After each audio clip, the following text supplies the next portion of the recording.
నంద్యాల జిల్లాలో భారీగా బాణసంచ బాక్సులను పోలీసులు సీజ్ చేశారు. నిబంధనలకు విరుద్ధంగా నివాసాల మధ్య నిల్వ ఉంచిన బాక్సులను గుర్తించారు. నిర్వాహకుడు కృష్ణమోహన్ ను అదుపులోకి తీసుకున్నారు.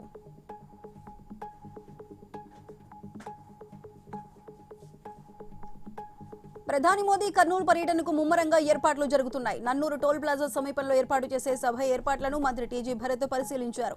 వీవీఐపీ పార్కింగ్ పనులు, వాహనాల పార్కింగ్ స్థలాల పురోగతిపై ఆరా తీశారు. మీటింగ్కు వచ్చే ప్రజలకు ఇబ్బందులు లేకుండా చూడాలని అధికారులను ఆదేశించారు.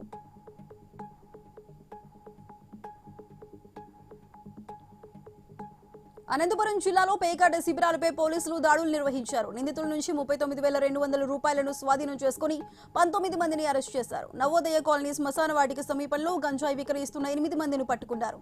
వారి వద్ద నుంచి 2 కేజీల గంజాయిని స్వాధీనం చేసుకున్నారు.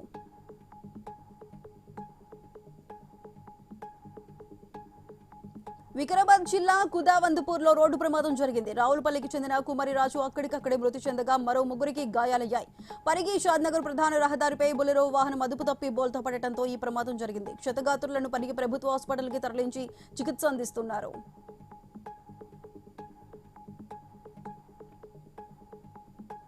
పెద్దపల్లి జిల్లా మందరిలో అయ్యప్ప స్వాములు పాదయాత్ర ప్రారంభించారు. 46 రోజుల పాటు జరిగే ఈ పాదయాత్ర 1600 కిలోమీటర్లు సాగుతుందని తెలిపారు. ప్రజా సంక్షేమం కోసం ప్రతి సంవత్సరం ఇలాగే పాదయాత్ర చేపడుతున్నామని చెప్పారు.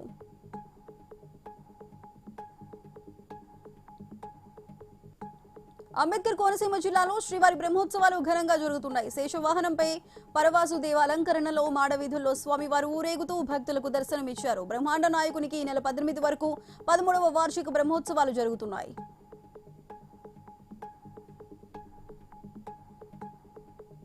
శ్రీరామ్ సాగర్ ప్రాజెక్టు గేట్లను అధికారులు మూసివేశారు. ఎగువ నుంచి ఇన్ఫ్లో తగ్గింది. వర్షాకాలం ఆరంభం నుంచి కంటిన్యూగా వరద గేట్ల ద్వారా గోదావరికి నీటి విడుదల రికార్డ్ స్థాయిలో కొనసాగింది. ప్రస్తుతం ఎగువ ప్రాంతం నుంచి 10,000 క్యూసెక్ల వరద నీరు వస్తూ ఉండటంతో ప్రధాన కాలువ ద్వారా మిషన్ భగీరథకు నీటి విడుదల చేస్తున్నామని ప్రాజెక్టు అధికారులు తెలిపారు.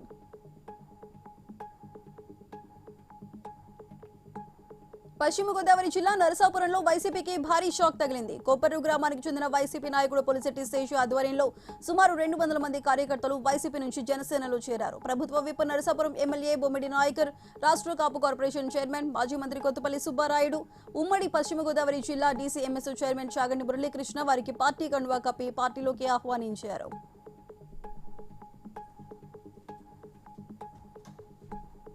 Telangana high court chief justice Aparesh Kumar Singh Yadadri Lakshminarasimha స్వామిని దర్శించుకున్నారు. ఆయనతో పాటు హైకోర్టు న్యాయమూర్తులు justice K Laxman, justice K Sharath, justice K Sujana, justice V Ramakrishna Reddy స్వామివారి సేవలో పాల్గొన్నారు. వారికి ఆలయ కార్యనిర్వహణాధికారికి దర్శన ఏర్పాట్లు చేశారు. దర్శనం అనంతరం స్వామివారి ప్రసాదం, స్మారక ఫోటోలను అందజేశారు.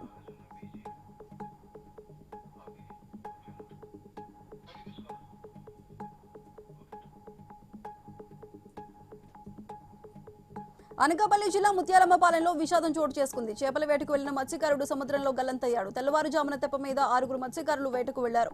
వేట సమయంలో ఒక బలమైన కిరటం తాకడంతో బంగారాజు సముద్రంలో గల్లంతయ్యాడు.